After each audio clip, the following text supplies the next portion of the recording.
I'm gonna try this, but I might do it again later as well.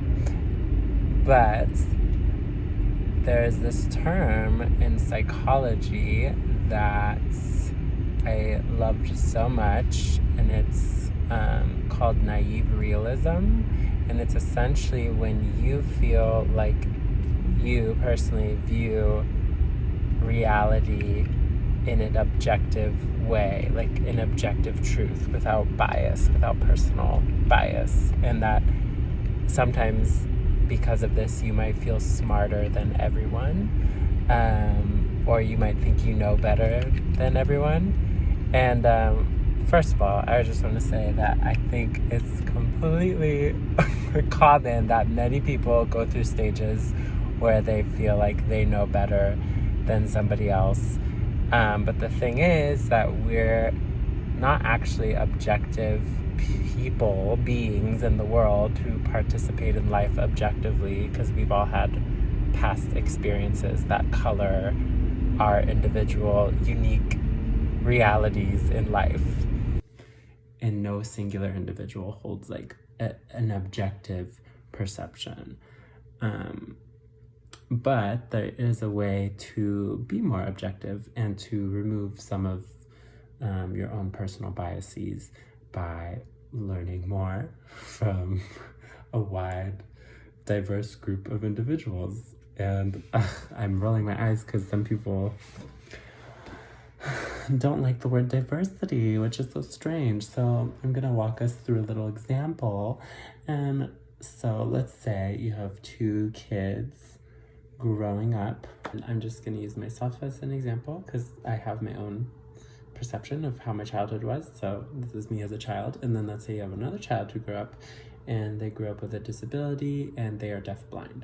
So let's say in the schooling systems, I grew up and most all my needs were met because I'm able-bodied and can see and hear, right? So lessons were fine and accommodating for me. Let's say this other child goes through the schooling system and the staff wasn't fully prepared to have all these accommodations ready, and they kind of had to like learn things on the fly, which isn't technically bad, but it is just kind of an oversight. And sometimes not all modifications or lessons were tailored toward this individual. So they may have missed some important things or had to go out of their way to advocate for themselves. And then let's say in classes, let's say history classes. So I'm learning about figures who kind of look like me historically.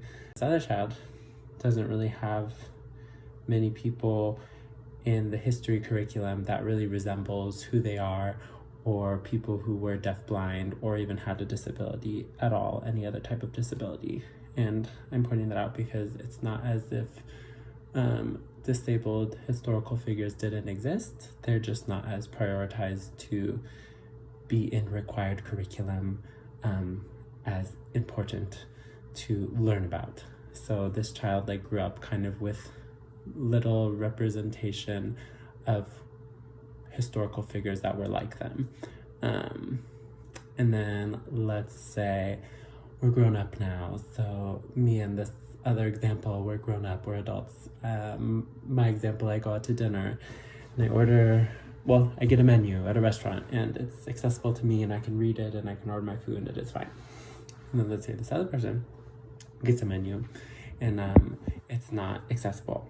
And then they ask if they can be provided with an accessible way to order their food. And there's no way to do such a thing, and this restaurant can accommodate this.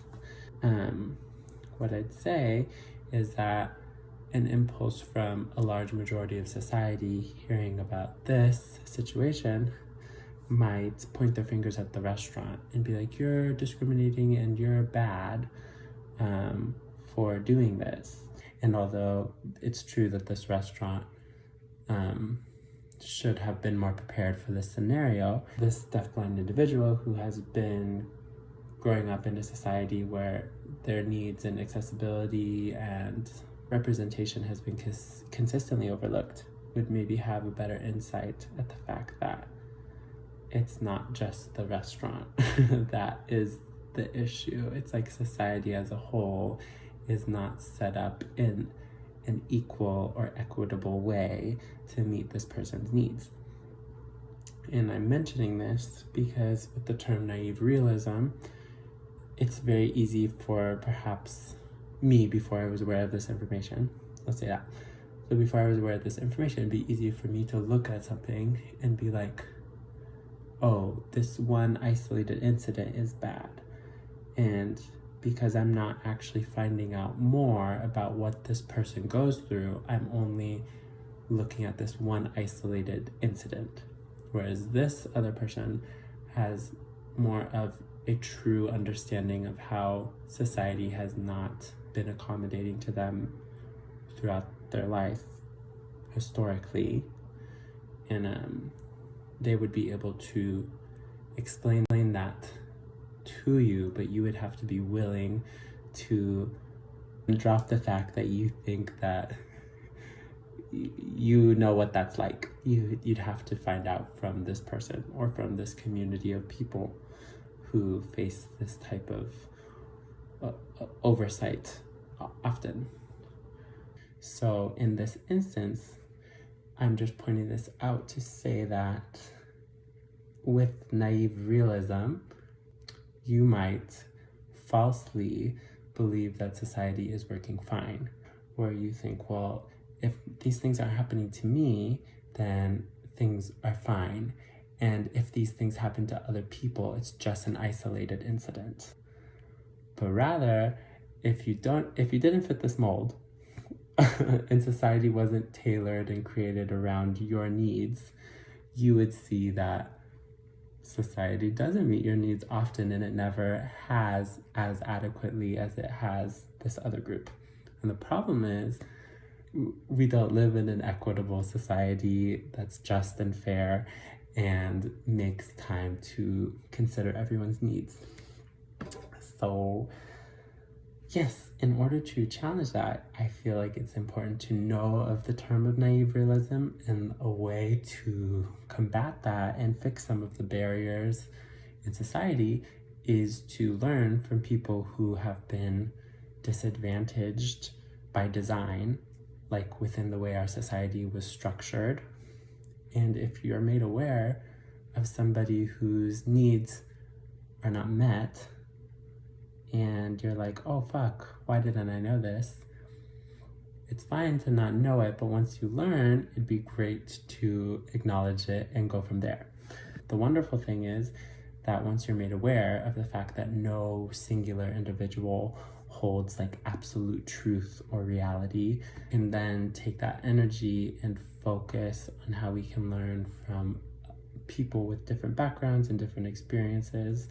And that way we're more likely to build a world where we consider a multitude of different perspectives. I think I'll just end with this. I wrote it down. Focusing on our collective experiences as a society is important. And what is most important is to not hold your own life experiences as the blueprint for what it must be like for other people. Because your experience is just not all that there is. And while no one is saying that your experience is not valuable or unique, it's just that it's not the absolute truth unless you're considering a wide array of how people experience life. Actually, I'm gonna end with a little clip from a wonderful human named Haben Girma, who I've learned so much from. Yeah, she has great things to share. Traditional philosophy texts exclude a lot of thinkers and knowledge that exists in the world. There's a bias towards white male philosophers, excluding a lot of the wisdom developed by Black, people of color, women, and disabled people who exist across those different minority groups. So we need to rebuild our libraries to include more diverse thinkers and philosophers because the traditional texts that have been praised throughout Western history exclude a lot of critical voices. Why am I passionate about social justice? Because I want to stay alive. I want access and opportunities that are available to non disabled people.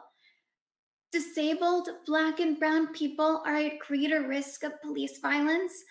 About a third to half of those killed by the police are disabled people.